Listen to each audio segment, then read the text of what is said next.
अल्हम्दुलिल्लाहि रब्बिल आलमीन वस्सलातु वस्सलामु अला ख़ातमिन नबिय्यीन अम्मा बाद फ़अऊज़ु बिल्लाहि मिनश शैतानिर रजीम बिस्मिल्लाहिर रहमानिर रहीम। Kanzul Madaris board HEC recognised math video series में आज हम चैप्टर नंबर 5 के लास्ट लेक्चर पर पहुँचे और रिव्यू एक्सरसाइज में से MCQ सॉल्व करेंगे। लेकिन उससे पहले एक बड़ा ही इम्पोर्टेंट क्वेश्चन है और ये एग्ज़ाम्पल में मौजूद है, पेपर पॉइंट ऑफ व्यू से भी इसे सॉल्व करते हैं according to the last method जो हम यूज़ कर रहे थे। आइए इस क्वेश्चन को देखिए। स्टूडेंट्स, रियल लाइफ प्रॉब्लम से मुतालिक यानी रोज़मर्रा मसाइल से मुतालिक ये बड़ा इंटरेस्टिंग क्वेश्चन है। एग्ज़ाम्पल है ये थर्ड एग्ज़ाम्पल और ये पेज नंबर 123 पे गिवन है। एक आदमी की मौजूदा उम्र अपने बेटे की उम्र का 5 गुना है। 4 साल पहले दोनों की उम्रों का हासिल ज़रब 52 था। इनकी मौजूदा उम्रें मालूम करें। अब ये रियल लाइफ प्रॉब्लम यानी रोज़मर्रा अबारती सवालात जिनका सामना करना पड़ सकता है उनमें से एक है। The present age of a person यानी उसकी अपने बेटे की उम्र से 5 टाइम ज़्यादा है। प्रेजेंट एज देखिए, इसमें प्रेजेंट एज ऑफ सन यानी बेटे की मौजूदा उम्र जो है वो x ईयर्स है। हम इसको फ़र्ज़ कर लेते हैं। फ़र्ज़ किया बेटे की मौजूदा उम्र, तो इसे एज्यूम कर लिया। करने के बाद आदमी की मौजूदा उम्र यानी present age of a person अपने बेटे की उम्र का 5 गुना है, 5 टाइम ज़्यादा है बाप की उम्र। तो क्या आ जाएगा? Present age of a father, बाप की मौजूदा उम्र वो 5 टाइम्स मोर है किससे? बेटे से। तो वो क्या हो जाएगी? 5x बाप की मौजूदा उम्र। ये हमने कहाँ से अख़ज़ किया? ये हमने स्टेटमेंट में से। तो जो स्टेटमेंट रेलिवेंट क्वेश्चंस होते हैं उन्हें स्टेटमेंट से ही पढ़कर आगे सॉल्व किया जाता है। फिर आगे क्या कहा था? 4 साल पहले, लास्ट 4 ईयर्स, उम्रों का हासिल ज़रब 52 था। अब 4 ईयर्स पास्ट, गुज़रे हुए 4 साल पहले, एज ऑफ अ सन, तो बेटे की उम्र उस वक़्त कितनी थी? ज़ाहिर है मौजूदा उम्र में से 4 साल माइनस हुए। 4 साल पहले, 4 साल पहले बेटे की उम्र, और इसी तरह as it is 4 years past यानी 4 साल पहले द एज ऑफ फादर, तो एज ऑफ फादर जो है वो 5 टाइम्स थी बेटे का, और 4 साल पहले वो क्या हो जाएगी? यानी 5 टाइम्स में से 4 हम माइनस कर देंगे, तो ये बाप की 4 साल पहले उम्र आ गई। आगे चलते हैं। अब 4 साल पहले दोनों की उम्रों का हासिल ज़रब 52 था। तो according to the condition of question, इसको कहते हैं अकॉर्डिंग टू कंडीशन, दी गई शर्त के मुताबिक क्या है? दोनों का हासिल ज़रब यानी 4 ईयर्स पास्ट बेटे की उम्र और 4 ईयर पास्ट बाप की उम्र, तो क्या आएगा? x माइनस 4, इसमें मल्टीप्लाई किससे हो जाएगा? The age of a father से, 5x माइनस 4, और इज़ इक्वल किसके है? ये इक्वल 52 के है। तो इस तरह हमने स्टेटमेंट बना लेनी है। अब ये स्टेटमेंट जो है उससे हम इनकी एक्चुअल एजेस फाइंड आउट करने की कोशिश करेंगे। तो इसको मल्टीप्लाई किया x को 5x माइनस 4 से, देन 4 को मल्टीप्लाई किया हमने 5x माइनस 4 से, इज इक्वल किसके आ गया 52 के। यहाँ 5x² माइनस 4x सिंप्लीफाई होने से यहाँ से 20x और ये माइनस इस माइनस को प्लस कर देगा तो ये 16 और 52 को उठाकर हम इधर ले आते हैं इज इक्वल 0 के स्टैंडर्डाइज्ड क्वाड्रेटिक इक्वेशन बनाने के लिए। 5x² माइनस 24x, तो ये दोनों प्लस क्यों हो गए, क्योंकि सेम साइन है, प्लस। अब प्लस आएगा कि माइनस आएगा, तो माइनस आएगा। 12 में से 6 निकले तो 6 और 4 में से 1 निकले तो 36 इज इक्वल 0। यानी 5x² minus 24x minus 36 is equal 0। ये हमारे पास स्टैंडर्डाइज क्वेश्चन आ गई, इक्वेशन आ गई। 36 को हम 5 से मल्टीप्लाई करेंगे क्योंकि हमें पेयर्स बनाने। 5 6 ज़ार 30, 5 3 ज़ार 15 एंड 3 18 यानी 180। तो 180 कैसे जोड़े बनाएं जिनका ये माइनस क्या कह रहा है, जिनका फ़र्क 24 हो। तो हम पेयर्स बनाते हैं। 2 9 ज़ार 18। अब 90 में से 2 निकाले क्या 24 होता है, नो। 2 45 ज़ार 90। 45 में से 4 निकालें क्या 24 होता है, नो। 5 9 ज़ार 45। अब देखते हैं 5 2 बार 10 2 बार 12 में से 9 निकलें तो 24, ये भी नहीं बनता। इसी तरह 9 2 ज़ार 18, 2 ज़ार 36 में से 5 निकालें तो ये भी पेयर नहीं बनता। तो फिर इसका पेयर हमारे पास क्या बनेगा, 36 ज़ार बनेगा। यानी अगर हम 180 को एक और एंगल से देखें तो 6 के टेबल पे ये हमारे पास ये जो पेयर आया है, तो ये सारी कैलकुलेशन आपको सिखाने के लिए। अब हम इस पेयर को यहाँ पर सूटेबल पेयर ये है, यहाँ फिट करेंगे। 5x² माइनस 30x प्लस हमारे पास 6x माइनस का 36 इज इक्वल किसके आ गया 0 के। 5x कॉमन, अंदर हमारे पास ओनली x रह गया। x माइनस 5 6 ज़ार 30 प्लस का 6 है और अंदर हमारे पास कितना आया 6 6 ज़ार 36, तो x माइनस 6। यहाँ भी x माइनस 6 और यहाँ भी x माइनस 6, तो ये दोनों कॉमन रहे। x माइनस 6 कॉमन उठा लें के बाद अंदर हमारे पास क्या बचेगा 5x प्लस 6 है इज इक्वल 0 के। तो यहाँ से हमें दो लीनियर फैक्टर्स मिल गए, x minus 6 is equal 0 and 5x plus 6 is equal 0 के आया। देखिए स्टूडेंट्स, x इक्वल 6 के आ गया और यहाँ से हमारे पास x इक्वल ये उधर जाकर माइनस का हुआ और ये 5 इस पे जाके डिवाइड हुआ तो माइनस 6/5 है। तो क्या एक शख्स की यानी बेटे की उम्र माइनस 6/5 हो सकती है? तो ये जो x इक्वल माइनस 6/5 है इसको हम निगलेक्ट कर देंगे क्योंकि ऐसी एज हो ही नहीं सकती। तो एक्चुअल में फिर बेटे की एज कितनी निकली, the age of a son, the age of son जो है वो 6 ईयर्स आ गई।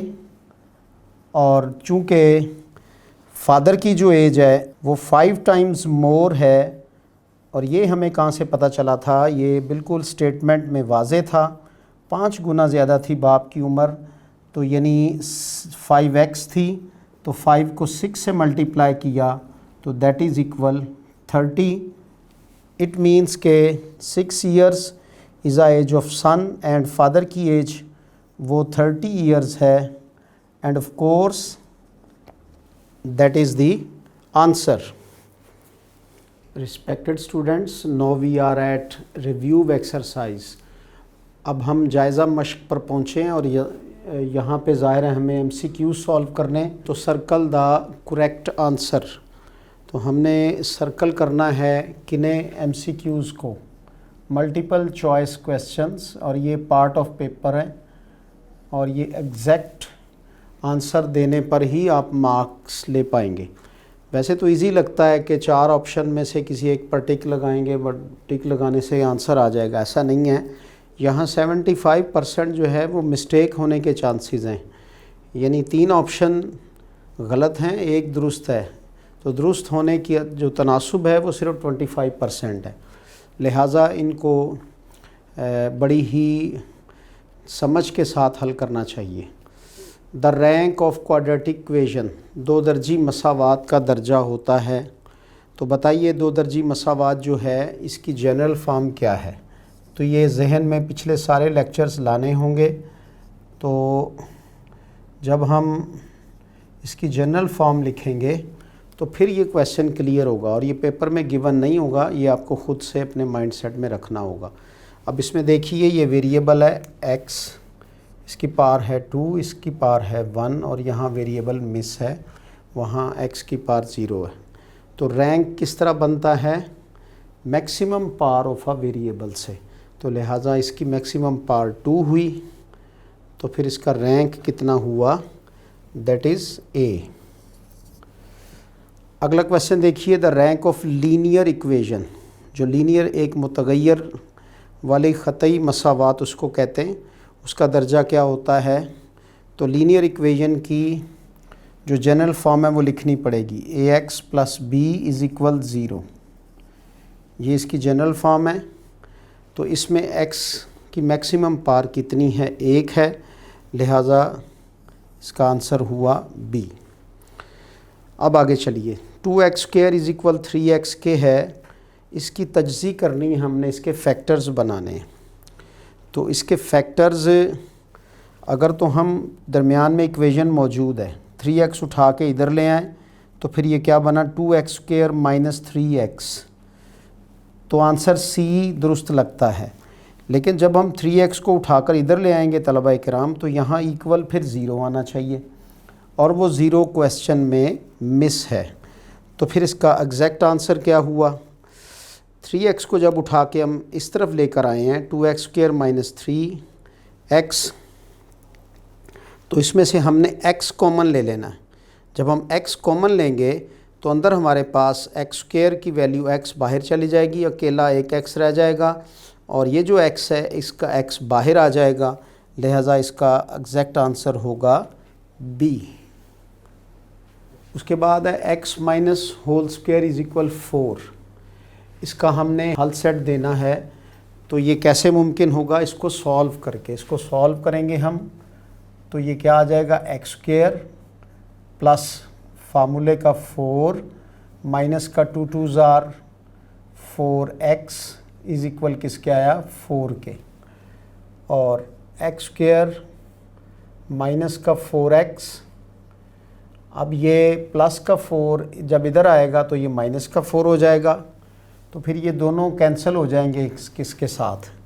तो x² - 4x = किसके आ गया, 0 के।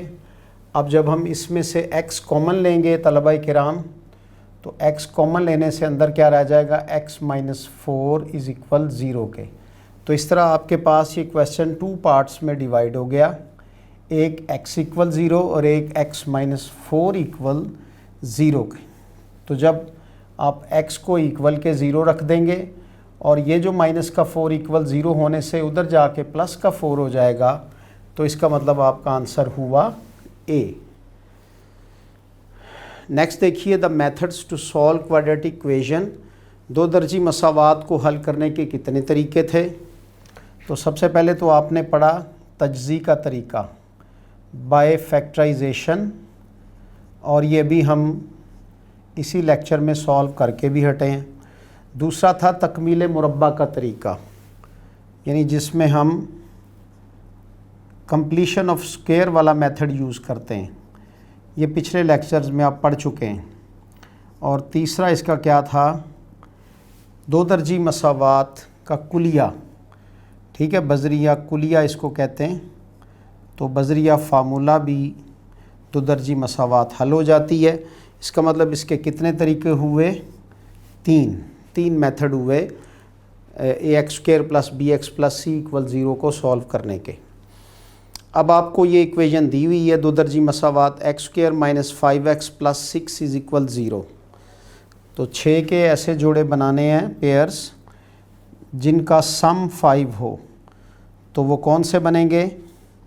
एक्स स्क्वायर माइनस 3x और माइनस का 2x प्लस का 6 इक्वल 0। अब इसमें से x कॉमन ले लेंगे, अंदर x माइनस 3 आ जाएगा, यस। और जब माइनस 2 कॉमन लेंगे तो अंदर x माइनस 3 आ जाएगा। तो इसका मतलब इसका एक पेयर बनेगा x माइनस 3 इक्वल 0 और दूसरा क्या बन जाएगा? x minus 2 equal 0। और ये दोनों दूसरी तरफ जाकर 3 और 2 प्लस के हो जाएंगे। तो इसका मतलब इसका आंसर क्या हुआ? C। एक्स स्क्वायर माइनस 9, क्या ये एक दो दर्जी मसावात है? ये फार्मूला से सॉल्व होने वाली चीज़ है। तो वैसे अगर इसका हल सेट आप सिंपली निकालना चाहें तो फिर या तो यूँ होगा x होल स्क्वायर माइनस 3 का स्क्वायर, क्यों कि ये मुरब्बा कंप्लीट हुआ। तो यहाँ से वैल्यू मिलेगी x माइनस 3 और x प्लस 3। तो उधर जाकर एक दफ़ा माइनस का 3 आ जाएगा और दूसरी दफ़ा प्लस का 3 आ जाएगा। आंसर निकल आया हमारे पास। अब दूसरा तरीका इसका क्या है? एक्स स्क्वायर इक्वल 9, दोनों साइडों पे हमने अंडर रूट जब लेना है इसके साथ प्लस माइनस आ जाना है। तो x इक्वल किसके आ जाएगा? यानी स्क्वायर अंडर रूट से कट जाएगा, प्लस माइनस 3 के। दोनों सूरतों में हमारे पास आंसर क्या रहा? Plus minus 3 and that is C। x की पावर 4 आ गई अब माइनस 16। तो इसकी तजज़ी क्या होगी? ये बजरिया कुलिया होगी, एक्स स्क्वायर का स्क्वायर माइनस 4 का स्क्वायर। तो यहाँ से वैल्यू क्या मिली? एक्स स्क्वायर माइनस 4 और एक्स स्क्वायर प्लस 4। जब इसको आपने मज़ीद ओपन किया तो ये x माइनस 2 और ये x प्लस 2 आ जाएगा, साथ में इसके ये अटैच हो जाएगा आकर। तो फिर आंसर क्या बना? x माइनस 2 एक्स प्लस 2 और एक्स स्क्वायर प्लस 4 जो कि C में मौजूद है and that is the answer. X square equal 1 के। तो वही जो पहले तरीका अडॉप्ट किया, दोनों तरफ इसका अंडर रूट ले लिया जब हमने, तो x इक्वल प्लस माइनस 1 के आ गया और इसका आंसर हुआ B। लास्ट इक्वेशन हमारे पास MCQs में है, x square plus 2x plus 1 के ऐसे पेयर बनाएं जिनका सम हमारे पास वो क्या हो? वो 1 के इक्वल हो। तो क्या ये 1 को 1 से मल्टीप्लाई करें, 1 1 ज़ार 1 और दोनों को प्लस करें तो 2x आ जाएगा। तो यहाँ से पेयर हमें फिर क्या मिले? x इंटू एक्स प्लस 1 और प्लस 1 इंटू एक्स प्लस 1, यानी ये पेयर मिले x इंटू एक्स प्लस 1 और प्लस का 1 कॉमन अंदर x प्लस 1 इज इक्वल 0। तो x plus 1 and x plus 1 दोनों प्लस 1 में आ गए 0 के। जब उधर जाएंगे तो दोनों माइनस के हो जाएंगे। तो इसका असल आंसर जो है वो क्या हुआ? B। और ये जो इसमें ऑप्शन दिया हुआ है कि इसमें कोई हल नहीं है, ये दुरुस्त नहीं है। असल इसका आंसर हुआ B and that is the final answer. जी स्टूडेंट्स, अब लास्ट इस टॉपिक रह गया था इस चैप्टर का, खाली जगह पुर करें। तो फिल इन द ब्लैंक्स जो हैं वो ऑल जितनी भी गिवन है वो आपके सामने सॉल्व्ड हैं। अब ये किस तरह सॉल्व हैं? ये एज़ इट इज़ जिस तरह से पीछे कैलकुलेशन की गई MCQs की, तो उसी तरह इनकी कैलकुलेशन करके इनके आंसर्स दे दिए गए हैं ताकि हमारा लेक्चर टाइम जो है वो शॉर्ट रहे। No you have to do all this on your notebook. Dear students, chapter number 5 ये मुकम्मल हुआ। सॉल्यूशन ऑफ क्वाड्रेटिक इक्वेशंस को आपने डिटेल से पढ़ा है। उम्मीद है कि आप सारे लेक्चर्स वॉच करते हुए नोटबुक पर इसको उतार रहे होंगे और इससे मुतल्लिक़ क्वेश्चंस ख़ुद से सॉल्व कीजिए। And no you have to score 100% marks in this chapter. Wish you good luck. मिलेंगे नेक्स्ट चैप्टर पर अगले एपिसोड में। जब तक के लिए अल्लाह हाफ़िज़।